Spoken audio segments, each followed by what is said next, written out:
찬송가 33페이지 390장 십자가 군병들아 부르시겠습니다.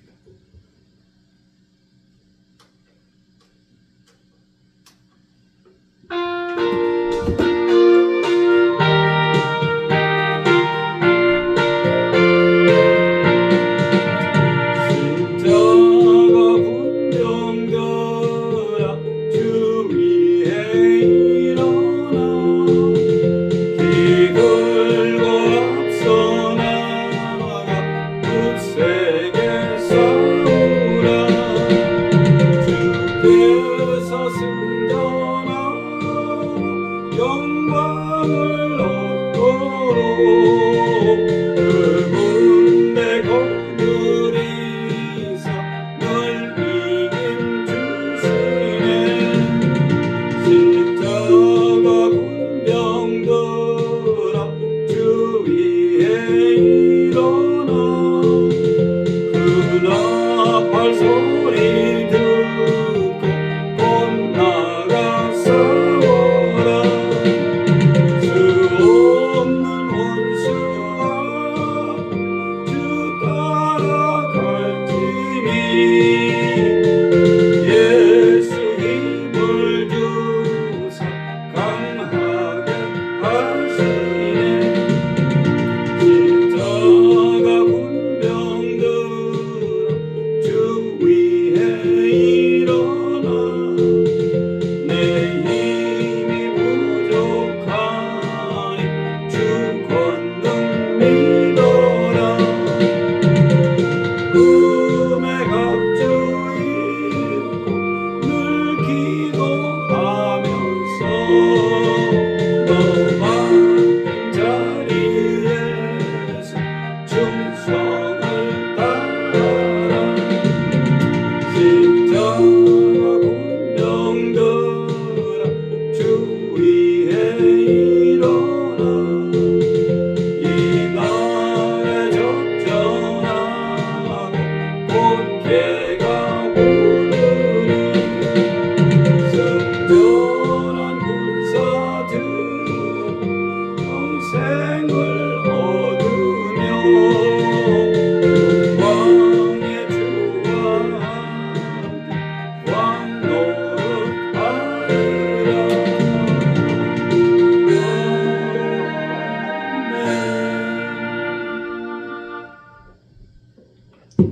기도하시겠습니다.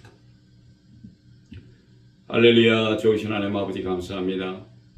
약하고 약한 저희들 주님께서 이 화요 저녁에 불러주시옵시고 아버지 하나님의 귀한 말씀을 듣기를 원하여 나왔나이다. 주님, 이 시간에 주님께서 성령의 충만함으로 우리에게 역사하여 주시옵시고 우리로 하여금 주님의 귀한 말씀 속에서 정말 이 세상을 살아가는데 부족함이 없도록 인도하여 주시옵시고 역사하여 주시기를 원합니다. 성령님만이 우리를 인도하시고 성령님께서 이끄시는 귀한 삶을 살아갈 때 우리의 생활과 우리의 삶 자체가 온전하게 주님 앞에 드려질 수 있는 그런 귀한 시간이 될 수 있도록 붙드시고 인도하여 주시옵소서. 감사드리며 존귀하시고 귀하신 우리 주 예수 그리스도 이름으로 간절히 기도드렸사옵나이다. 아멘. 오늘 귀한 말씀 보겠습니다. 오늘 귀한 말씀은 요한복음에서 봅니다. 요한복음 11장 요한복음 11장 25절 26절을 제가 봉독해서 올리겠습니다. 요한복음 11장 25절에서 26절. 예수께서 이르시되 나는 부활이요 생명이니 나를 믿는 자는 죽어도 살겠고 무릇 살아서 나를 믿는 자는 영원히 죽지 아니하리니 이것을 내가 믿느냐. 오늘은 영원한 삶이란 제목을 가지고 우리 주님께서 우리에게 주시는 귀한 말씀을 우리가 다시 한번 상기하면서 정말 주님 오시는 그날까지 주님을 믿고 영원히 죽지 않는 이것을 우리가 바라시기를 바랍니다. 사람은 한번 이 땅에 태어나서 살다가 죽는 것이 당연한 것을 우리가 알고 생활을 합니다. 그러나 어떻게 죽는 일이 일어나지를 알지도 못하기 때문에 우리가 어떨 때는 그래요. 미래에 대해서 조금이라도 알 수만 있으면 참 좋겠는데 그 순간을 모면했으면 어떨까 하는 그런 생각도 하시고 사시는 분들도 있을 거라 믿습니다. 그래서 이제 갓 태어난 아기들이 태어날 때 무슨 연유인지는 몰라요. 그러나 이 세상에 구경도 못하고 죽어가는 아이들도 있고 또 조금 자란 아이들 같은 경우도 뭐 건너다가 차에 치거나 몸이 아파 죽어가는 경우를 우리가 많은 뉴스를 접하며 살아가고 있다는 것입니다. 회사에 다니는 젊고 유명한 직장인들도 회사에서 과로로 아니면 운전 실수로 다른 차와의 충돌로 뭐 여러 가지 문제로 또 죽음에 속출합니다. 나이가 드는 중년의 남녀들 역시 담배나 술 그리고 많은 경제적 문제로도 자살 내지는 괴로움 때문에 이 세상을 하직한다라고 유서를 보고 그 가정들이 이제 알 수가 있는 경우가 있습니다. 고부 간의 갈등도 있고 경제적 문제도 있고 부부 간의 갈등도 있고 이런저런 문제 때문에 우리가 할 수 없는 순간에 후회할 수 없는 처참한 결정을 내리기도 한다는 것입니다. 그것은 남녀노소를 가리지 않고 또 부자든 가난한 사람이든 누구를 막론하고 일어나는 일입니다. 뭐 이름 되면 알만한 부를 가진 사람이 무엇이 그 사람을 죽음으로 이끌었고 정치적인 인물이나 경제적인 인물 이런 모든 사람들이 이 세상을 너무 어렵게 판단하고 결정하는 것이 아닌지 모르겠습니다. 결국에는 그 사람의 가정과 친지, 같은 직장의 모든 동료들을 말할 수 없는 회의를 느끼며 살 수밖에 없다라는 것입니다. 성경으로 돌아갑니다. 오늘의 귀한 말씀은 요한복음 11장 25절 26절에서 예수께서 가라사대 나는 부활이요 생명이니 나를 믿는 자는 죽어도 살겠고 무릇 살아서 나를 믿는 자는 영원히 죽지 아니하리니 이것을 내가 믿느냐. 자, 예수님께서 마르다의 오라비가 죽고 나흘이 지난 후 베다니에 도착하시어 마르다에게 하신 말씀입니다. 11장 23절에는 예수님은 내 오라비가 다시 살리라 라고 말씀을 하셨다는 것입니다. 미리. 누가 이 세상에 자기 오빠가 벌써 죽고 무덤에 있은지 벌써 나흘이 지난 상태에서 내 오빠가 다시 살 거야 라고 말할 수 있을까요? 예수님은 자기 자신을 부활이라고 말씀을 하셨습니다. 부활이란 말은 옥스퍼드 사전에는 죽었다가 되살아나는 것, 영어로는 resurrection이라는 말인데 우리 예수님은 다시 사신다는 말씀으로 제자들에게 하셨고 마르다와 마리아에게도 말씀을 하셨습니다. 우린 가끔 병원에서 죽은 사람이 몇 분 후에 다시 심장이 박동해서 살아났다는 이야기를 들은 적이 있습니다. 그렇죠? 그들의 종합적인 이야기는 자기의 몸이 공중에 떠서 자기 자신이 이렇게 침대에 누워있는 자기 자신을 봤다고 그렇게 얘기를 하는 경우가 있습니다. 하나님께서 살려주셨으므로 다시 눈을 뜨고 자기가 누워있는 몸속으로 들어왔다라고도 인터뷰하는 이야기를 들은 적이 있습니다. 그러나 우리 예수님은 다시 사시는 것은 물론 생명이라고 말씀을 하십니다. 생명의 정체는 살아서 숨쉬고 활동할 수 있는 힘이라고 사전에는 써 있습니다.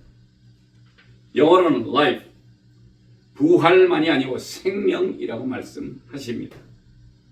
죽었다가 살아서 숨쉬고 활동할 수 있는 힘의 원동력이 바로 예수님이라는 말씀을 합니다. 그리고 나를 믿는 자는 죽어도 살겠고 라는 이 말씀을 하셨습니다. 나를 믿는 자는 죽어서 살겠고 그 말씀은 액면가 그대로 예수님을 믿는 자는 죽어도 산다는 말씀인데 그러면 예수님을 믿어야 한다는 것이 첫 번째 중요한 일입니다. 믿는다는 것이. 예수님을 향한 믿음. 이 얼마나 중요하고 귀한 것인지 모릅니다. 우리가.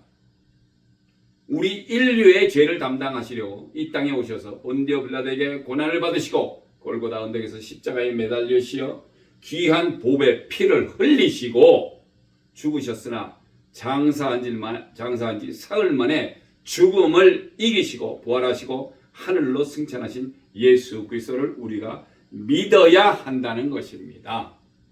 할렐루야. 히브리서 11장 6절에는 믿음 없이는 기쁘시게 못하나니 하나님께 나아가는 자는 반드시 그가 계신 것과 또한 자기를 찾는 자들에게 상 주시는 이심을 믿어야 할지니라 라고 믿음을 강조했습니다. 그러나 정작 그것은 시작이고 우리 예수님이 이 땅에 다시 오시는데 재림하시는 예수 그리스도는 더 이상 이사야서 53장에 떠있는 약하고 볼 것 없고 새싹 같은 풍채도 없는 그리고 사람들이 봐서 흠모할 만한 것도 없는 그런 모습이 아닌 이 세상을 심판하실 대심판주로 다시 오신다라는 것입니다. 우리는 이 예수 그리스도를 기다리 우리 마음에 믿고 영접하여야 하며 예수님이 허락하고 기다려서 받으라고 말씀하신 성령님이 우리에게 예수님의 귀한 말씀을 생각나게 하고 가르치시며 또 미래에 일어날 일을 보여주실 것이라고 확신하는 성도님들이 되셔야 한다는 것입니다. 26절에는 무릇 살아서 나를 믿는 자는 영원히 죽지 아니하리니 두 번째 말씀은 살아서 나를 믿는 자는 영원히 죽지 아니한다라고 말씀을 하십니다. 우리가 살아서 예수 그리스도를 믿으면 영원히 죽지 아니한다고 말씀을 하시는데 이 말씀은 영적인 말씀이기에 잘 이해를 하셔야 할 것입니다. 히브리서 9장 27절에는 한 번 죽은 것은 사람에게 정하신 것이요 그 후에 심판이 있으리니 이렇게 하나님이 우리의 삶에도 개입하시고 육체는 한 번 이 세상에 살다가 태어나 살다가 죽는 것이 당연하지만 그 후에 심판이 있다라는 것입니다. 요한복음 8장 47절에는 하나님께 속한 자는 하나님의 말씀을 듣나니 너희가 듣지 아니함은 하나님께 속하지 아니었음이니라. 그리고 예수님 8장 51절에 진실로 진실로 너희에게 이르노니 사람이 내 말을 지키면 죽음을 영원히 보지 아니하리라. 결론은 하나님의 말씀을 듣고 그 말씀을 지키면 죽음을 영원히 보지 아니한다는 것입니다. 이 얼마나 귀중한 은혜이며 감사할 일인지 모르겠습니다. 우리는 매일매일 우리의 삶 속에서 힘들고 고달픈 생활의 연속으로 나의 삶을 내가 만들어 나가며 내가 알아서 처리하려고 많은 날을 고민 속에 살아왔는데 어쩌면 말씀을 너무 등한시해서 우리의 미래가 어떻게 될지는 너무도 모르고 살아오지는 않았는지요. 요한복음 6장 54절에는 내 살을 먹고 내 피를 마시는 자는 영생을 가졌고 마지막 날에 내가 그를 다시 살리리니 내 살은 참된 양식이요 내 피는 참된 음료로다. 우리 예수님은 우리가 영적으로 고생하며 그의 말씀대로 행하고 살아가기를 원하십니다. 누구와 소통을 하려면 얘기를 해야 하다시피 기도로 주님과 교통하며 살아야 한다는 것입니다. 그리고 요한복음 6장 63절에는 살리는 것은 영이니 육은 무익하니라. 내가 너에게 이른 말이 영이요 생명이라. 이제 어떻게 살리시는지에 대한 비밀을 우리에게 말씀을 해 주셨습니다. 육신은 죽어 썩어 죄가 되어 흙으로 없어지지만 하나님과 교통하고 그의 말씀대로 살며 행하는 사람에게는 개인의 영을 살리신다는 것이며 이르시는 말씀이 바로 영이며 또 생명이라고 하신다는 것입니다. 이제 마지막으로 말씀을 하십니다. 이것을 내가 믿느냐? 사랑하는 성도 여러분, 우리 이제까지 우리의 삶에 대해서 너무나 모르고 살아왔다는 것을 인정해야 할 시간이며 어떻게 앞으로 살아야 할지를 생각하고 결정을 해야만 한다는 것입니다. 이제까지 이 세상을 만만하게 보시고 살지는 않으셨는지요? 매일매일 일어나 직장으로 아니면 영업장소로 정말 부지런히 살아왔음을 알지만 우리가 어떻게 이 세상을 떠나면 어떤 세상이 있을지조차 모르고 살아간다는 것입니다. 내 인생의 마지막 날이 오면 누가 나를 챙겨서 나의 죽음을 애도하며 묘자를 봐줄지 아세요? 지금은 그러실 것입니다. 우리 아들이 우리 딸이 살아있으니까. 세상이 결코 만만치 않고 힘들게 살아야 함도 우리 성도님들은 주님께서 오늘 이 시간에 여러분께 묻습니다. 나는 부활이요 생명이니 나를 믿는 자는 죽어도 살겠고 무릇 살아서 나를 믿는 자는 영원히 죽지 아니하리니 이것을 내가 믿느냐? 이렇게 물어보십니다.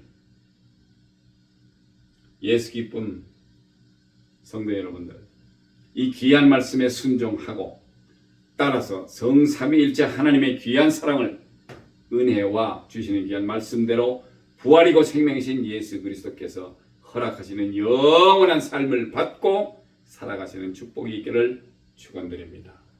기도하시겠습니다. 할렐루야. 좋으신 하나님 아버지 감사합니다. 저희들에게 또 이렇게 귀한 말씀을 허락하여 주시옵시고 우리 구주 예수 그리스도를 믿음으로 우리가 죽지 않고 살아갈 수 있는 그런 귀한 주님께서 비밀을 우리에게 가르쳐 주셨사오니 이제 그 비밀을 지키며 정말 우리가 이 세상이 힘들고 너무나 어렵고 복잡하고 골치 아프더라도 정말 굳건하고 단단한 믿음 위에 서서 우리 주님만을 바라고 우리 주님만을 바라보며 그리고 또 성령님과 함께 이 세상을 살아가며 부족함이 없도록 채워주시는 큰 은혜를 받아 누시기를 아버지 하나님 간절히 기도합니다. 주님 그렇게 허락하여 주시옵시고 인도하여 주시옵소서. 감사드리며 이제는 우리 구주 예수 그리스도의 크신 은혜와 하나님 아버지의 만극하신 사랑과 성령님의 교통 감화심이 귀한 성도님들 머리 위에 이제로부터 영원히 함께 계시기를 축원하옵나이다. 아멘. 아멘. 감사합니다. 예배를 마치겠습니다.